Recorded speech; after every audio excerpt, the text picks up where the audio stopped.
Assalamualaikum warahmatullahi wabarakatuh. Ikhwan fillah, inilah situasi Ka'bah Baitullah setelah sholat zuhur. Begitu padatnya orang bertawaf, baik di lantai bawah ataupun di lantai 3. Posisi saya sekarang di lantai 3.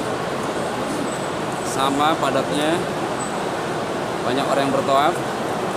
Inilah janji Allah Subhanahu wa taala melalui lisan Rasulullah SAW, di mana sahabat Ibnu Abbas pernah meriwayatkan bahwa setiap hari siang dan malam Allah turunkan 120 rahmat di atas Ka'bah.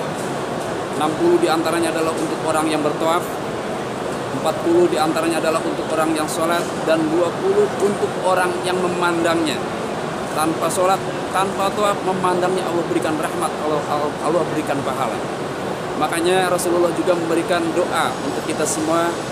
Di antaranya adalah Allahumma zid hadzal baita tasyrifan wa ta'ziman wa takriman. Ya Allah, tambahkan kemuliaan pada rumah ini, kemuliaan, keagungan, dan kehebatan. Wazid man syarrafahu wa 'azzamahu, dan tambahkan pula pada orang yang memuliakannya kemuliaan, orang yang tawaf maupun orang yang haji maupun orang yang umroh, tambahkan kemuliaan pada mereka. Itulah doa Rasulullah untuk kita. Jadi ada 4 pandangan yang Allah berikan pahala kepada orang yang memandangnya. Di antaranya adalah memandang Ka'bah Baitullah. 3 pandangan lainnya yang diberi pahala oleh Allah adalah memandang Al-Quran, memandang kedua orang tua, dan memandang para ulama. Ikhwan fillah, inilah situasi di dalam Masjidil Haram menjelang sholat maghrib. Saya berada di lantai 2 karena di lantai 1 jamaah sudah tidak bisa masuk saking padatnya.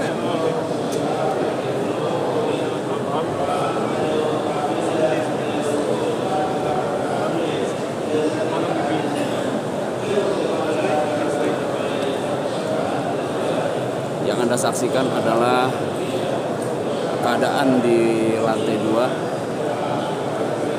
menjelang sholat maghrib kurang 1 jam lagi. Begini situasinya.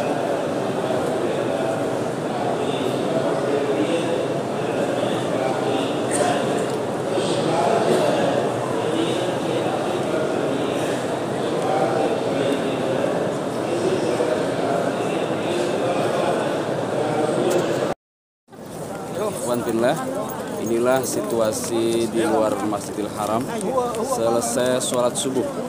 Sungguh luar biasa padatnya.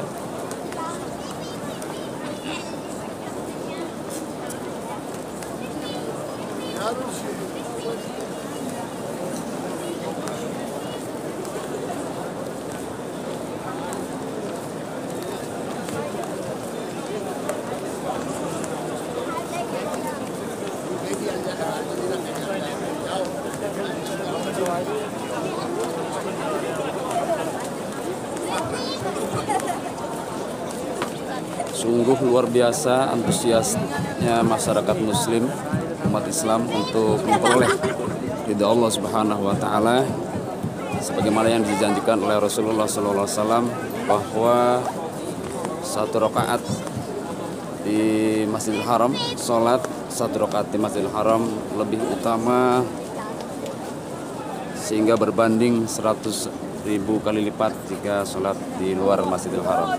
Mudah-mudahan kita semua dirahmati oleh Allah Subhanahu wa taala. Amin. Ikhwan fillah, inilah kondisi di luar Masjidil Haram kurang lebih 20 menit menjelang datangnya sholat Isya. Saat ini saya berada di halaman di luar Masjidil Haram. Seusai sholat maghrib tadi, saya turun dari lantai 1. Ternyata menjelang sholat Isya pintu utama Babul Malik Abdul Aziz sudah ditutup.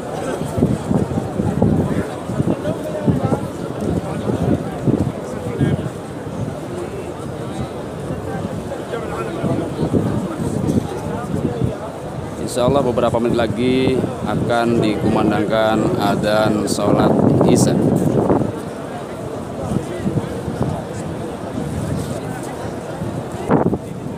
Dalam hal ini Rasulullah SAW bersabda, "Sholatun fi masjidi afdalu min mi'ati sholat fi masjiwah illa fi masjidil haram wa sholatun fi masjidil haram afdalu min mi'ati alfi sholatin fi masjiwah." Rasulullah bersabda bahwa sholat di Masjid Nabawi itu lebih utama daripada 1000 kali sholat di masjid selainnya, kecuali di Masjidil Haram. Di Masjidil Haram, sholat di Masjidil Haram lebih utama daripada 100.000 sholat di selain Masjidil Haram. Mudah-mudahan kita semua dirahmati oleh Allah Subhanahu wa taala.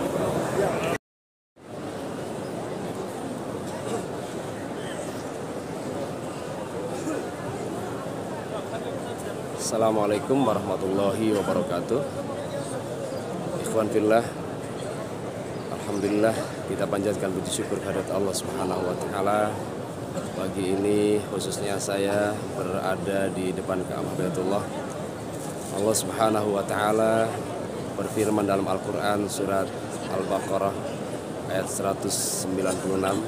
A'udzubillahi minasyaitonir rajim. Inna awwala baiti wudi'a lin-nasi alladzi bi Bakkah mubarakan wa hudan lil alamin. Bahwa rumah yang pertama kali dibangun oleh Allah Subhanahu wa taala di muka bumi ini adalah rumah Ka'bah Baitullah yang diberkahi di dalamnya dan menjadi petunjuk bagi alam semesta. Hal ini menunjukkan bahwa Allah memuliakan Ka'bah Baitullah karena Ka'bah Baitullah adalah rumah yang pertama kali dibangun oleh Allah Subhanahu wa taala. Mengenai hal ini Rasulullah SAW pernah bersabda, hadis yang diriwayatkan oleh Imam Baihaqi dari sahabat Abdullah bin Abbas radhiyallahu an, kata beliau, "Inna lillahi fi kulli yawmin wa lailatin isruna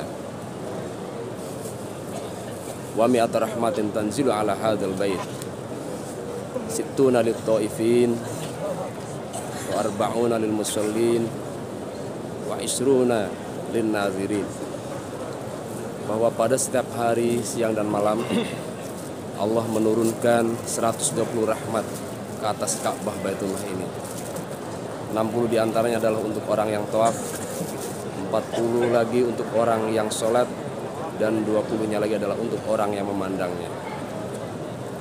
Pantas kalau seorang ulama dari kalangan tabi'in berkata, yang bernama Sa'id bin Musayyib, kata beliau, barang siapa yang memandang Ka'bah penuh dengan keimanan dan pembenaran, maka dia bagaikan orang yang baru dilahirkan dari perut ibunya, karena dosa-dosanya telah berguguran. Allah ampuni segala dosa-dosanya.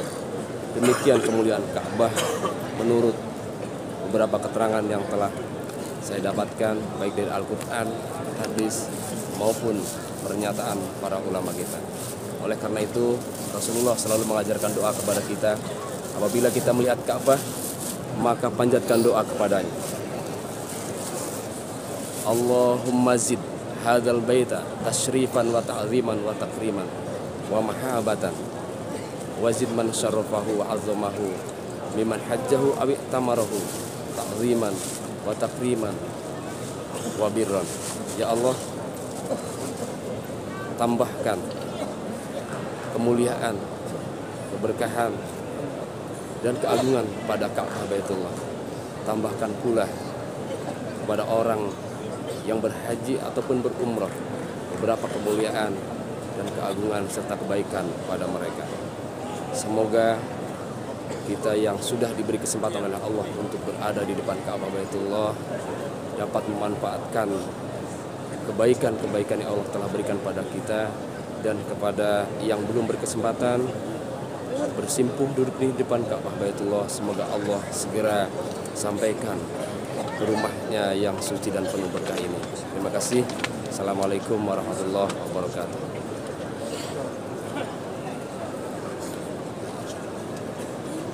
Alhamdulillah, saat ini saya berada di antara jenazah yang setelah disolati ba'da sholat subuh di Masjidil Haram.